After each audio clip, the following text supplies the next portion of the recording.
Welcome to money management channel. மார்க்கெட்ல எல்லாரும் ஆவலா எதிர்பார்த்துட்டு இருந்த மிகப்பெரிய ஐபிஓ இந்த வீக்ல ஓபன் ஆக போகுது. Tata capital IPO, LG electronic IPO ரெண்டுமே மார்க்கெட்ல கண்டினியூஸா இந்த வீக்லயே ஒன் பை ஒன்னா ஓபன் ஆக போகுது. சோ இந்த ரெண்டு ஐபிஓவும் ரொம்ப எதிர்பார்ப்பை ஏற்படுத்திய ஐபிஓ மிகப்பெரிய சைஸ்ல ஓபன் ஆக போகுது மார்க்கெட்ல. டாடா கேபிட்டல் ஐபிஓ பொறுத்த வரைக்கும் 1 இயரா எல்லாரோட டிஸ்கஷன்லயே இருந்த ஐபிஓவா இருக்குது. அன்லிஸ்டட் மார்க்கெட்ல ஆல்ரெடி ஒரு வீடியோலயே டிஸ்கஸ் பண்ணிருக்கோம். 1100 ரூபாய்க்கு மேல இருந்த பிரைஸ் இப்ப அப்படியே ஃபால் டவுன் ஆகி 700 இப்ப 500 லெவலுக்கு பக்கமா மார்க்கெட்ல ட்ரேட் ஆயிட்டு இருக்கு.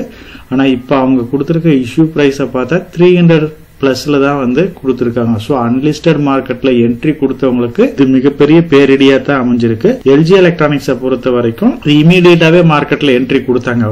ஒரு 1 or 2 monthsக்கு முன்னாடி இந்த மாதிரி ஒரு நியூஸ் எல்ஜி எலக்ட்ரானிக்ஸ் கூடிய சீக்கிரம் லிஸ்ட் ஆகும் அப்படின்னு சொல்லிட்டு இருந்தாங்க. ஆனா பட்டுன்னு மார்க்கெட்ல என்ட்ரி கொடுத்துட்டாங்க. ஆனா டாடா கேபிட்டல் ஐபிஓ பொறுத்த வரைக்கும் பாத்தீங்க அப்படின்னா மிகப்பெரிய ஏமாற்றம் தான். அன்லிஸ்டட் மார்க்கெட்ல என்ட்ரி கொடுத்தவங்க, அன்லிஸ்டட் மார்க்கெட்ல இன்வெஸ்ட் பண்றவங்க கண்டிப்பா கேர்ஃபுல்லா இருங்க. கண்டினியூ HDFC Finance ஆகட்டும், அதுக்கப்புறம் ஒரு சில ஐபிஓ, இப்ப டாடா கேபிட்டல் ஐபிஓ எல்லாமே மிகப்பெரிய லாஸ் தான் கிரியேட் பண்ணுது. ரீட்டைல் பர்சன்ஸ் அன்லிஸ்டட் மார்க்கெட்ல முடிஞ்ச வரைக்கும் அவாய்ட் பண்ணுங்க. டாடா கேபிட்டல் பொறுத்த வரைக்கும் October 6th அன்னைக்கு ஓபன் ஆகுது, க்ளோஸ் ஆகுறது 8th அன்னைக்கு ஆகுது, அலாட்மெண்ட் 9th கம்ப்ளீட் ஆகுது, ரீஃபண்ட் ஆகுறது 10th இருக்க போது, லிஸ்டிங் டேட் 13 இருக்க போகுது.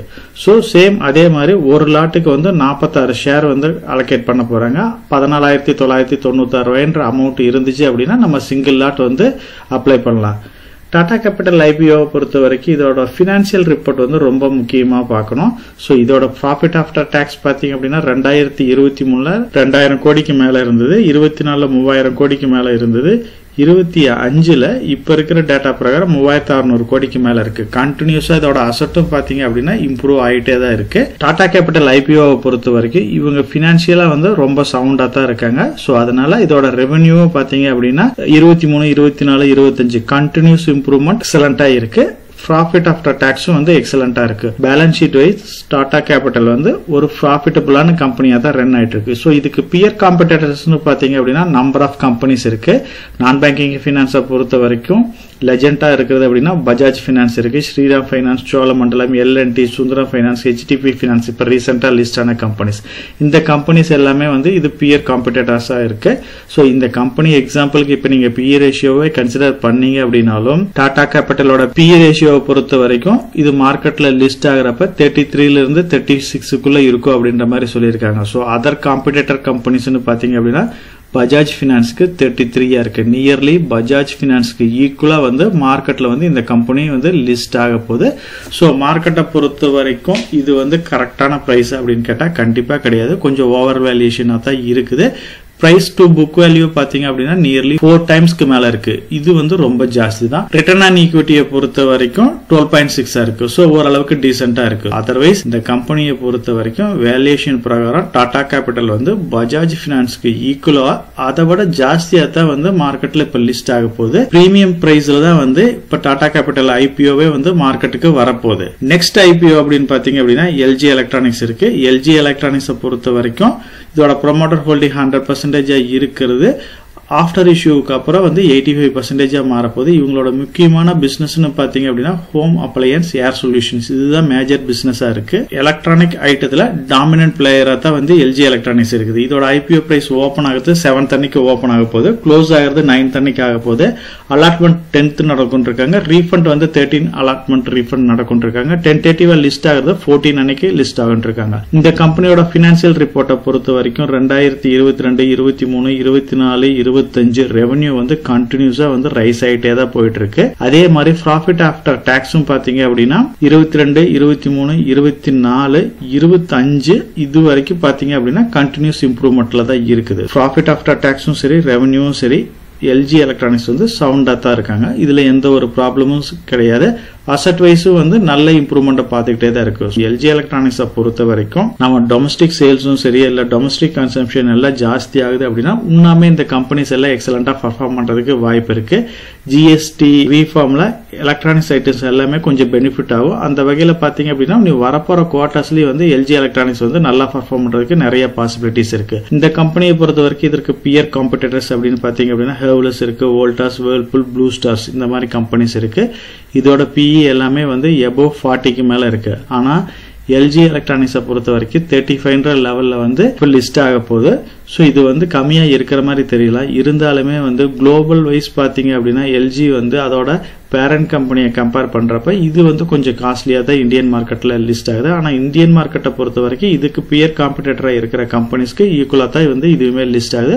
கொஞ்சம் காஸ்ட்லியா தான் இருக்கு. ரீட்டைல பொறுத்த வரைக்கும் ஒரு 13 ஷேர்ஸ் வந்து அப்ளை பண்ண முடியும். 14,820 அமௌண்ட் இருக்கு. நம்ம வந்து ஒரு லாட் அப்ளை பண்ணலாம். இப்ப இருக்கிற மார்க்கெட் சிச்சுவேஷன்ல இதோட கிரே மார்க்கெட் பிரீமியம் எப்படி இருக்குன்னு பாத்தீங்க அப்படின்னா டாடா கேபிட்டலை பொறுத்த வரைக்கும் ஒரு 6% வந்து ப்ராஃபிட் கிடைக்கிறதுக்கு வாய்ப்பு இருக்கு அப்படின்னு இருக்காங்க.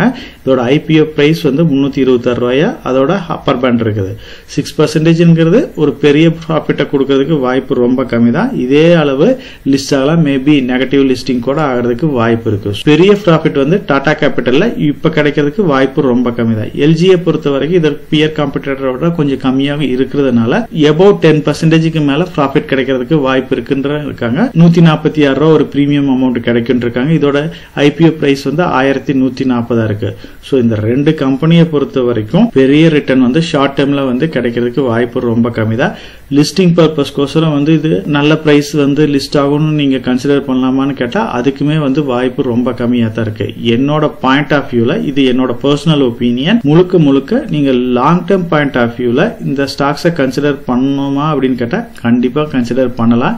டாடா கேபிட்டலை பொறுத்த வரைக்கும் நான் பேங்கிங்ல பஜாஜுக்கு அப்புறம் வந்து ஜியோ இருக்கு. ஜியோவுக்கு அப்புறம் வந்து ஈக்குவலா 1 lakh crore மார்க்கெட் கேபிட்டலுக்கு மேல வர்ற கம்பெனியா வந்து டாடா கேபிட்டல் வந்து கண்டிப்பா லிஸ்ட் ஆகும். அதே மாதிரி கன்சியூமர் டியூரபிள்ஸ்ல எல்ஜி எலக்ட்ரானிக் ஒரு நல்ல பிளேஸ்ல வந்து வர்றதுக்கு வாய்ப்பு இருக்கு. ஸோ நல்ல சவுண்டான கம்பெனிஸ் தான், நல்ல ஃபண்டமெண்டல் இருக்கிற கம்பெனிஸ் தான், நல்ல ஃபியூச்சர் growth இருக்கிற கம்பெனிஸ் தான். இப்ப வந்து மார்க்கெட்ல ஹையர் பிரைஸ்ல லிஸ்ட் ஆகுது. இந்த கம்பெனியோட ரிசல்ட்ஸ் எல்லாமே வருது, இல்ல இதோட ஃபியூச்சர் ப்ரெடிக்ஷன் வந்து சாட்டிஸ்ஃபை பண்ணுது அப்படின்னா இந்த கம்பெனிஸ் எல்லாமே வந்து பாசிட்டிவா போறதுக்கு வாய்ப்பு இருக்கு. நீங்க listing purpose short term gain இதுக்கோசரம் இந்த ஸ்டாக்கை வந்து நீங்க போக்கஸ் பண்ற ஐடியா இருந்துச்சு அப்படின்னா அவாய்ட் பண்ணிக்கலாம்.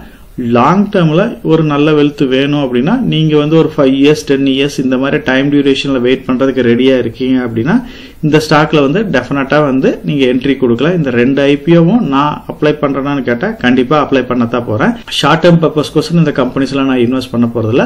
லாங் டேர்ம் பாயிண்ட் ஆஃப் வியூல இந்த ரெண்டு கம்பெனிலயுமே வந்து நான் வந்து அப்ளை பண்ணலான்ட்டு தான் இருக்கேன். ஒருவேளை நெகட்டிவ் லிஸ்டிங்கே ஆனாலும் ஒரு 10% 15% வந்து கரெக்ஷன் ஆனாலும் மறுபடியும் நான் இன்வெஸ்ட் பண்ற ஐடியா இருக்கிறதுனால இந்த ரெண்டு கம்பெனிலயும் வந்து நான் இன்வெஸ்ட் பண்ணலான்னு இருக்கேன். ஷார்ட் டேர்ம் பாயிண்ட் ஆஃப் வியூல இதை நீங்க போக்கஸ் பண்றதை முடிஞ்ச வரைக்கும் அவாய்ட் பண்ணுங்க. இப்ப இருக்கிற மார்க்கெட் சிச்சுவேஷன் மேபி உண்மையே டவுன் ஆனாலும் நல்ல ஃபாலோ பாக்குறது கூட நிறைய பாசிபிலிட்டிஸ் இருக்கு. ஐபிஓ வந்து நீங்க செலக்ட் பண்றதுக்கு முன்னாடி ஒரு பர்டிகுலர் செக்லிஸ்ட் வச்சுக்கோங்க. அதோட பிசினஸ் எப்படி இருக்கு, அதோட மேனேஜ்மெண்ட் எப்படி இருக்கு, பினான்சியல் ரிப்போர்ட் எப்படி இருக்கு, வேல்யூஷன் எப்படி இருக்குன்னு பாருங்க. இந்த ரெண்டு கம்பெனியை பொறுத்த வரைக்கும் உங்களோட பிசினஸும் சரி, மேனேஜ்மெண்ட்டும் சரி, பினான்சியலும் சரி இது வந்து சாட்டிஸ்ஃபை பண்ணுது. ஆனா வேல்யூஷன் வந்து பாத்தீங்க அப்படின்னா ரெண்டுக்குமே கொஞ்சம் காஸ்ட்லியா இருக்குது. அதுதான் வந்து பெரிய நெகட்டிவ் ஃபேக்டர். அதனாலதான் இந்த கம்பெனிஸ் மேல அந்த அளவுக்கு ஒரு ஹோப் இல்லாம ஷார்ட் டேர்ம்ல ரிட்டர்ன் வராதுன்னு நம்ம சொல்றோம். சேம் நீங்க ஒரு ஐபிஓ அப்ளை பண்றதுக்கு முன்னாடி அதோட ஷேர் ஹோல்டர் கோட்டா இருக்கா அப்படின்றத செக் பண்ணுங்க. இந்த ரெண்டுக்குமே பெருசு இருக்கிற மாதிரி எதுவும் வந்து இன்டிமேஷன் கொடுக்கல. மல்டிபிள் அப்ளிகேஷன்ஸ் அவாய்ட் பண்ணுங்க. ஒரு பேனுக்கு ஒரு அப்ளிகேஷன் மட்டுமே அப்ளை பண்ணுங்க. மேக்ஸிமம் கட் ஆஃப் பிரைஸ் என்னவோ ஜாஸ்தி பிரைஸ்ல வந்து அப்ளை பண்ணுங்க. அப்பதான் அலாட்மெண்ட் கிடைக்கிறதுக்கு நிறைய பாசிபிலிட்டிஸ் இருக்கு. அக்கௌண்ட் பேலன்ஸ் வந்து கிளியரா மெயின்டைன் பண்ணுங்க. லாஸ்ட் டைம்ல அப்ளை பண்றதை முடிஞ்ச வரைக்கும் அவாய்ட் பண்ணுங்க. ஏன்னா நெட்வொர்க் டிராபிக் இந்த மாதிரி இஷ்யூவால வந்து உங்களோட அப்ளிகேஷன் வந்து த்ரூ ஆகாம போறதுக்கு நிறைய வாய்ப்பு இருக்கு. மல்டிபிள் அப்ளிகேஷன் நீங்க அப்ளை பண்ணணும் அப்படின்னா டிஃபரெண்ட் பேன் நம்பர், இப்போ உங்க குழந்தையதோ இல்ல உங்க ஒய்ஃப் இதோ உங்க பேரண்டதோ இந்த மாதிரி இருக்கு அப்படின்னா நீங்க வந்து மல்டிபிள் அப்ளிகேஷன் அப்ளை பண்ணுங்க. ஒரு சிங்கிள் பேனுக்கு ஒரு சிங்கிள் அப்ளிகேஷன் விதத்தில் அப்ளை பண்ணீங்க அப்படின்னா உங்களுக்கு வந்து கிடைக்கிறதுக்கு நிறைய பாசிபிலிட்டிஸ் இருக்கு. என்னோட பாயிண்ட் ஆஃப் வியூல இந்த ரெண்டு கம்பெனியுமே நல்ல ஃபியூச்சர் growth இருக்கிற கம்பெனிஸ் தான், அட்ராக்டிவான மேனேஜ்மெண்ட் இருக்கிற கம்பெனிஸ் தான். ஆனா ஃபண்டமெண்டலா ஸ்ட்ராங்கா இருந்தாலுமே இப்ப இருக்கிற கரண்ட் வேல்யூஷன் பிரகாரம் காஸ்ட்லியா தான் இருக்குது. அந்த ஒரு பாயிண்ட நீங்க கன்சிடர் பண்ணிட்டு 5 to 10 years இந்த மாதிரி ஒரு லாங் டியூரேஷன் போறீங்க அப்படின்னா நீங்க இதுல வந்து இன்வெஸ்ட் பண்ணுங்க. சேம் மார்க்கெட்ல இன்னும் இந்த மாதிரி நிறைய கம்பெனிஸ் அட்ராக்டிவான கம்பெனிஸ் இருக்கலாம். அன்லிஸ்டட் மார்க்கெட்ல என்ட்ரி கொடுக்கறதுக்கு முன்னாடி ரொம்ப யோசிச்சு இன்வெஸ்ட் பண்ணுங்க. ஏன்னா அன்லிஸ்டட் கம்பெனிஸ் எல்லாமே இப்ப மார்க்கெட்ல லிஸ்ட் ஆகிறப்ப அதுலயே வந்து ஒரு 60% 70% இந்த லெவலுக்கு வந்து நெகட்டிவ்ல லிஸ்ட் ஆகிறப்ப அந்த நம்ம கொடுத்த பிரைஸ் நம்ம ரீச் பண்றதுக்கு ரொம்ப வருஷத்துக்கு டைம் எடுத்துக்கிறதுக்கு வாய்ப்பு இருக்கு. அதனால ரீட்டைல் பர்சன்ஸ் வந்து அன்லிஸ்டட் மார்க்கெட்டை கண்டிப்பா அவாய்ட் பண்ணுங்க. மார்க்கெட்ல லிஸ்ட் ஆகி இல்ல 1 இயர் அதோட ரிசல்ட்ஸ் பெர்ஃபார்மன்ஸ் எல்லாம் பார்த்ததுக்கு அப்புறம் வந்து நம்ம ஸ்ட்ராங்கா அந்த கம்பெனிஸ்ல வந்து இன்வெஸ்ட் பண்ணலாம். லாங் டர்ம் இன்வெஸ்டர்ஸ் மட்டும் இந்த 2 ஸ்டாக்கையும் வந்து போக்கஸ் பண்ணுங்க. இந்த 2 ஐபிஓ பத்தி உங்களோட ஒப்பீனியன் என்ன? நீங்க டாடா கேபிட்டல் இல்ல எல்ஜி எலக்ட்ரானிக்ஸ் ஐபிஓல அப்ளை பண்ணுவீங்களா அப்படின்னு கமெண்ட் செக்ஷன்ல போஸ்ட் பண்ணுங்க. எதுல அப்ளை பண்ணுன்றீங்க நீங்க கமெண்ட் செக்ஷன்ல போஸ்ட் பண்ணீங்க அப்படின்னா நம்ம சேனல் சப்ஸ்கிரைபர்ஸ்க்கும் மெம்பர்ஸ்க்கும் ரொம்ப யூஸ்ஃபுல்லா இருக்கும்.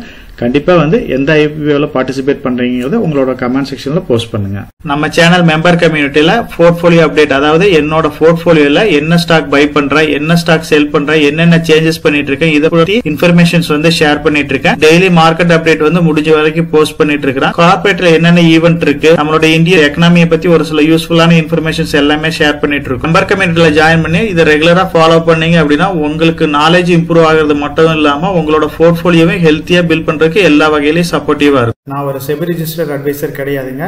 நம்ம சேனல்ல போடுற வீடியோக்கள் எல்லாமே வந்து பாத்தீங்கன்னா எஜுகேஷனல் ஆர் இன்ஃபர்மேஷன் பர்பஸ்க்கோசரம் போஸ்ட் பண்ற வீடியோக்கள் தாங்க. இன்வெஸ்ட்மெண்ட்னா கண்டிப்பா ரிஸ்க் இருக்கும்.